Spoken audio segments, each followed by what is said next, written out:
Le président du Conseil souverain soudanais Abdel Fattah al-Burhan s'est rendu au Caire en Égypte le 28 février pour des entretiens avec le président égyptien Abdel Fattah al-Sisi, notamment sur les moyens de mettre fin au conflit au Soudan et des moyens de soutenir les réfugiés soudanais qui ont fui les violences depuis avril 2023. À cet effet, le communiqué du Conseil souverain a indiqué que le président égyptien al-Sisi s'est engagé à fournir aux Soudanais en Égypte le même accès à l'éducation, aux soins de santé et aux procédures de résidence que les Égyptiens, soulignant que ce sont environ 450 000 Soudanais qui sont arrivés en Égypte depuis le début de la guerre.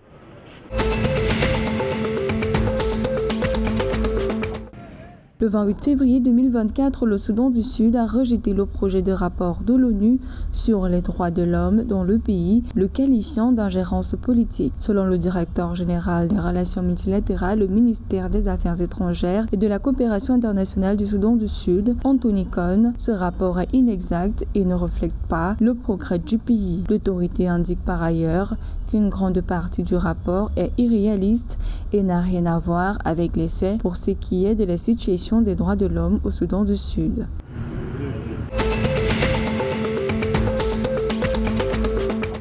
Face aux craintes d'un conflit dans la Corne de l'Afrique, la Somalie a signé des accords de sécurité avec les États-Unis, la Turquie et l'Ouganda dans un contexte où les tensions deviennent croissantes dans la Corne de l'Afrique. L'accord signé avec les États-Unis engage la partie américaine à construire 5 bases militaires pour l'armée somalienne afin de renforcer la capacité militaire face aux menaces persistantes du groupe extrémiste Al-Shabaab, tandis que l'accord de sécurité de 10 ans avec la Turquie vise à renforcer la force navale somalienne, soulignant entre autres que la Somalie a également signé un accord pour approfondir sa collaboration militaire avec l'Ouganda.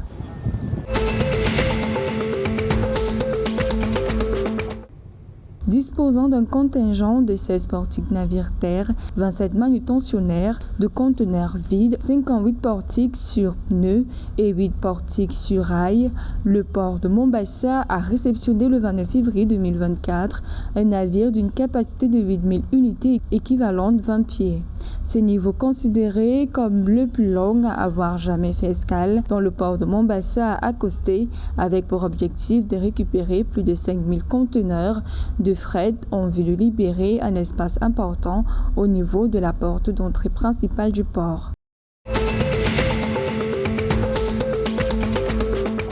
L'ancien chef d'État tanzanien Ali Hassan Mwinyi, qui a largement reformé son pays et y a introduit la démocratie multipartite, est décédé jeudi 29 février à l'âge de 98 ans, a annoncé la présidence. Ali Hassan Mwinyi avait notamment ouvert la Tanzanie aux importations et avait levé les restrictions sur la création d'entreprises privées. En raison de cette disparition, le pays va observer 7 jours de deuil national et les drapeaux seront mis en berne.